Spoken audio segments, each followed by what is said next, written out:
నెల్లూరు విక్రమసింహపురి విశ్వవిద్యాలయం సమస్యలపై త్రిసభ్య కమిటీ ఏర్పాటు చేస్తున్నట్లు మంత్రి గంటా శ్రీనివాసరావు ప్రకటించారు.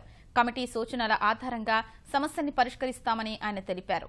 ఇటీవల వివిధ విద్యార్థి సంఘం నేతలు జనసేన అధినేత పవన్ కళ్యాణ్ను కలిసి సమస్యలపై నివేదించారు. వాటిపై చర్చించేందుకు మంత్రి గంటా శ్రీనివాసరావు వచ్చారు. విశ్వవిద్యాలయం నూతన భవనంలో వసతుల్ని పరిశీలించారు. ఉపకులపతితో పాటు ఉన్నతాధికారులతో సమావేశం నిర్వహించారు. వారం రోజుల్లో కొత్త యూనివర్సిటీలో పరిపాలన తరగతులు నిర్వహించేందుకు చర్యలు చేపడుతున్నట్లు గంటా తెలిపారు. స్టూడెంట్స్ చేస్తున్న ఆరోపణలు కావచ్చు, వాళ్ళు గత కొద్ది రోజులు చేస్తున్న ఆందోళనలు కావచ్చు, వీటిలన్నింటి మీద కూడా డీటెయిల్డ్గా ఎంక్వైరీ చేయడం జరుగుతూ ఉంది. ఇప్పుడు స్వయంగా మేము క్యాంపస్కి ఏదైతే న్యూ క్యాంపస్ ఉందో దాన్ని విజిట్ చేస్తూ ఉన్నాం. విజిట్ చేసి అక్కడ ఇంకేదైనా బ్యాలెన్స్ వర్క్, అటు ఇప్పుడే వీసీ గారితో మాట్లాడితే లైటింగ్ ఇంకా పెండింగ్ ఉందని చెప్పారు. అది కూడా వెంటనే కంప్లీట్ చేయాలని చెప్పిన కాంట్రాక్టర్కి ఆదేశాలు ఇవ్వడం జరిగింది.